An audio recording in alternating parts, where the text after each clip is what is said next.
मैं बैठा हूं इसी का उदाहरण। देखो, शायद होनहार मुंह से निकला वचन सही हो जाए। मैं कितना छोटा था मुझे पता नहीं है, पर एक दो बार और सुनाया ये संस्मरण।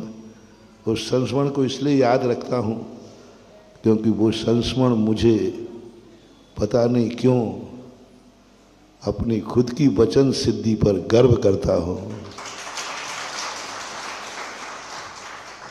हंसी मजाक में अबुद्धिपूर्वक बिना सोचे समझे मुंह से निकल गया। अब तो सोच समझ के कहता हूं, अब तो बिना सोचे समझे बिना बुद्धि के यूं मजाक मजाक में निकला मुंह से शब्द सही हो गया। मुझे और संस्मरण ज्यादा याद नहीं, लेकिन इस संस्मरण को मैं सदा जीवित रखता हूं, सदा जीवित रखता हूं, हमेशा याद रखता हूं। और मुझे लगता है कि शायद जो आज आप लोग कहते हो कि आपके मुंह से जो निकल जाता है वो ऐसा आप लोग कहते हो, मैं समझता हूं ये बीज मेरा आज का नहीं है, ये बीज मेरी उस अवस्था का है जब समय में कुछ भी नहीं जानता था। 6-7 साल जो भी रहा हो, बहुत छोटा था, उम्र का भी मुझे पूर्णतः अच्छी तरह ज्ञान नहीं है, लेकिन वो वाक्य याद है। एक महाराज थे, उनकी आकृति भी याद है, लंबे लंबे महाराज थे।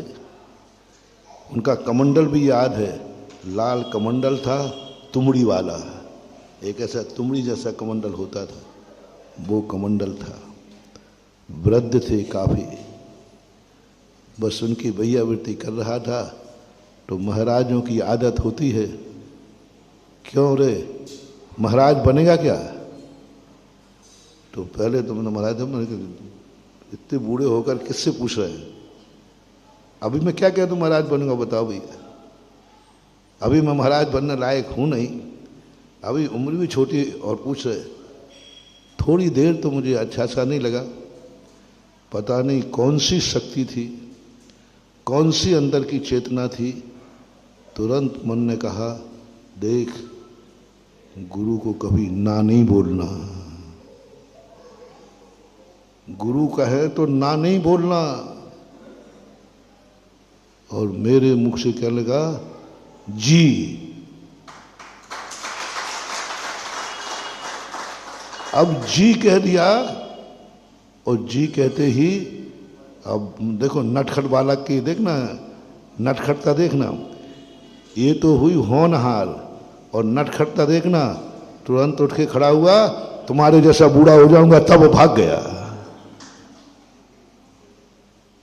और बोलो, अबुद्धिपूर्वक हंसी मजाक में बिना सोचे समझे जी निकल गया। बोलो जी हो गया कि नहीं? बोलो ना, क्या बात है। शास्त्रों में ऐसे कई उदाहरण हैं। इसलिए जब तुम्हें कोई भी धर्म कार्य करने की थोड़ी भी उम्मीद हो तो ना का इष्टे मत लगाना, मना नहीं करना। महाराज नहीं बन पाया तो कोई बात नहीं, हमारे यहां हंसी मजाक में भी 2 उदाहरण मेरे शास्त्रों में आते हैं। एक कन्या को निकांक्षित अंग में है, संभवतः अनंतमती।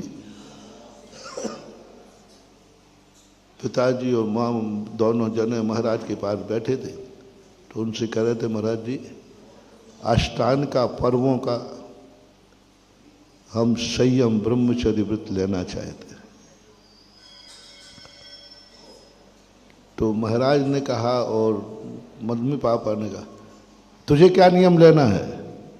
उन्होंने कहा, जो पापा ने लिया वही मेरा मम्मी ने लिया। अब वो कुछ जानती नहीं बच्ची, ले लिया। मम्मी पापा ने कहा, ले ले ले, जो लेना हो ले ले। अब बड़ी होने के बाद मम्मी पापा ने कहा, बेटा अब तेरी कुंडली निकालूं? बोले कुंडली काहे की पापा? आपने तो ब्रह्मचारी व्रत दिलवाया था। बोले मैंने कब दिलवाया? मैंने कब दिलवाया? मैंने तो तेरे से हंसी मजाक में कहा था यूं।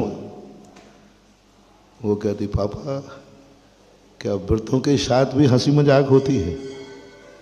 क्या नियम के साथ भी हंसी मजाक होती है?